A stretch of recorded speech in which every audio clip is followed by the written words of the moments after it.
अनंत कथा सागर चैनल में मैं डॉक्टर आदित्य पाराशरी आपका फिर स्वागत करता हूं महाभारत कथाओं की श्रृंखला को आगे बढ़ाते हुए। और आज की कथा भगीरथ को लेकर है, राजा भगीरथ। जी हाँ, वही राजा भगीरथ जो गंगा को स्वर्ग लोक से पृथ्वी पर लेकर आए थे।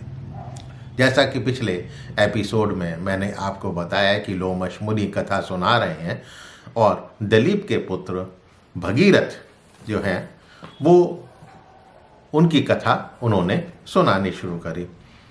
तो राजा भगीरथ भी चक्रवर्ती राजा थे, श्रेष्ठ धनुर्धर थे। जब उन्होंने अपने पिता से और मंत्रियों से ये सुना कि महात्मा कपिल द्वारा हमारे 60,000 पितरों की भयंकर मृत्यु हुई है और उनको गति नहीं मिली है, तो उन्होंने अपना राज्य मंत्री को सौंप दिया और हिमालय पर तपस्या करने के लिए वो चले गए।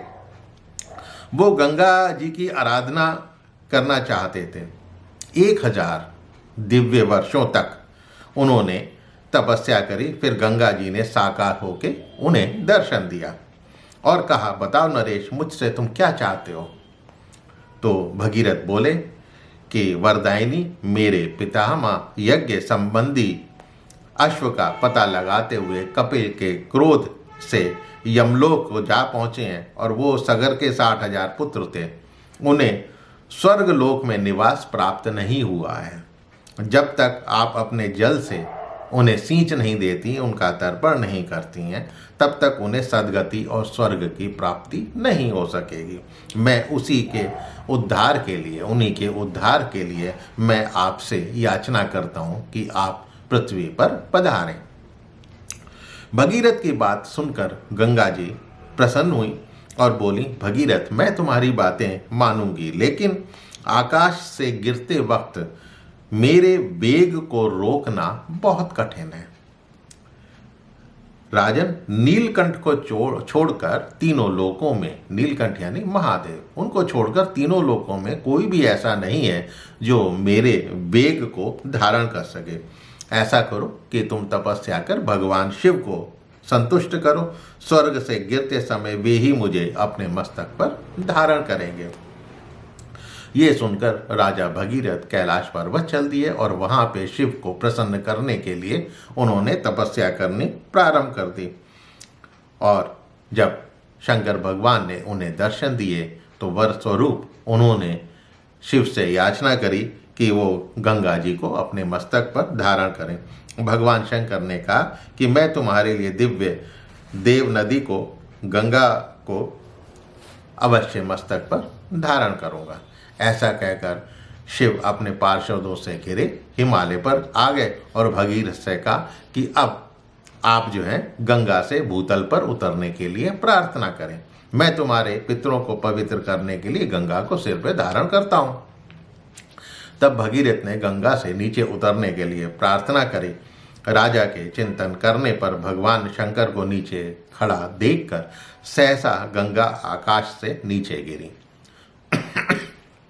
भगवान शंकर ने उन्हें अपने ललाट में धारण कर लिया।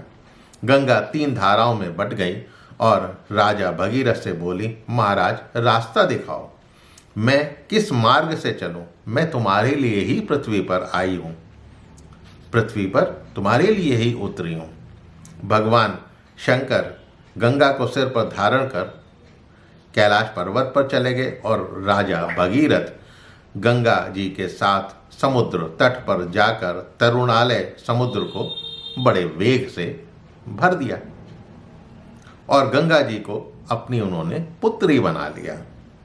फिर उन्होंने पितरों के उद्धार के लिए जलदान किया और पितरों का उद्धार किया, अपने मनोरथ को सफल किया। तो लोमश मुनि बोले, युधिष्ठिर, समुद्र को भरने के लिए ही गंगा जी पृथ्वी पर उतरी थी। आपने पिछले एपिसोड में अगस्त मुनि की कथा जरूर सुनी थी, जिसमें उन्होंने राक्षस के वध के लिए समुद्र को पीना स्वीकार कर लिया था, लेकिन जब उनसे कहा था कि अब आप समुद्र फिर भर दें तो उन्होंने मना कर दिया था कि अब ये मैं काम नहीं कर सकता, इसके लिए समय आने पर ही ये काम होगा।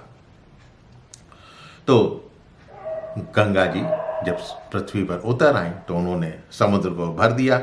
देवताओं ने काले नामक दैत्यों को जिस प्रकार गिराया था और उन्होंने समुद्र पी लिया था, तो ये सब तो कथा आप सुन ही चुके हैं। तो ये थी भगीरथ की कहानी। आपको पसंद आई होगी। पसंद आई हो तो अपने इष्ट मित्रों से इस कहानी को अवश्य शेयर करें। हाँ, मेरे चैनल को सब्सक्राइब करना मत भूलिएगा। मिलता हूँ अगली कथा के साथ अगले एपिसोड में। तब तक के लिए मुझे आज्ञा दीजिए। नमस्कार।